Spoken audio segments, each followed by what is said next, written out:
33 ans plus tard, après de nombreuses batailles livrées par Gala et Gabi, un soldat envoya une transmission visant message à l'Usinès sur l'Exodus. Il disait que les Sélénies furent contaminés par une maladie, un genre de virus que Sibun Nota avait ramené il y a 30 ans. Elle ne touchait que leur race. Ce virus les rendait fous. Il les faisait se suicider et les supprimer de l'aura.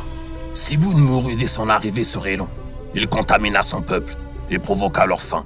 On raconte aussi qu'à chaque fois que l'on voyait une traînée verte, un avant-poste sélénien était anéanti, et qu'il était possible de voir des trous noirs se former et aspirer des navires sélénies après le passage de celle-ci. Gala et Gabi avaient mis fin à leur engagement avec l'Usinès. Leur âge ne leur permettait plus de combattre, mais elles avaient des héritiers. Elles vécurent sur Helix 4. Après Egosis, les deux femmes n'avaient plus jamais revu Sabel. Elles eurent une fin heureuse et l'amour d'une famille. Certains soirs, avant de dormir sous les étoiles, autour du feu, Gala et Gabi racontaient et chantaient à leur descendance la légende de Sabel Khazar.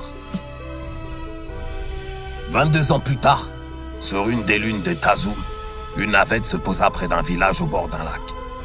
2 femmes et 3 hommes en sortirent. Ils portaient des uniformes avec des galons. L'un des hommes, le plus jeune, dit à ses compagnons « Merci, c'est ici. Vous pouvez y aller. » Plus loin sur le bord du lac, une vieille femme très âgée avait fait tomber sa canne et tentait de la ramasser. Cela devenait éprouvant pour elle. Elle regarda une pierre qui pouvait faire office de tabouret. Elle n'était qu'à 3 pas, et elle les fit, et s'assit en regardant sa canne. 2 minutes après, elle se retourna en direction du lac et tomba face aux rayons du soleil qui lui éblouissaient le visage. Elle leva la main pour s'en protéger, quand une silhouette lui fit office d'ombre, et lui dit « Cette canne est à vous ?»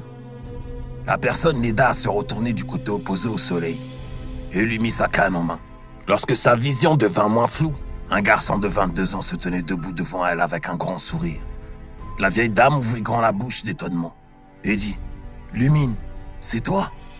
Le garçon dit « Non, grand-mère, je suis Soba, Soba Khazar, le fils de Neda. » Et la grand-mère n'était nulle autre que Sabel.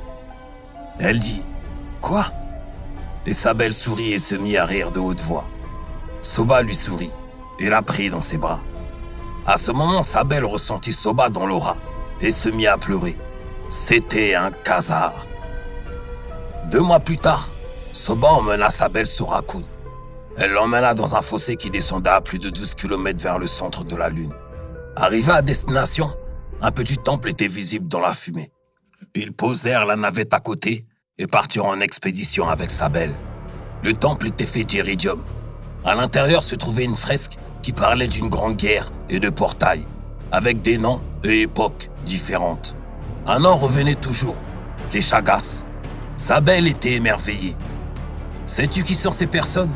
lui demanda Soba. Sabel dit oui. Le premier est Anos d'Arcana, la seconde est Nariga d'Afota, et la troisième est Lenny Counterwave. Il y a 84 autres personnes que je ne connais pas. Soba dit à Sabel, « Grand-mère, regarde, il y a 2 personnes à notre époque. » Soba rit et dit, « C'est toi et grand-père. » Sabel et Lumine Khazar apparaissaient sur la fresque.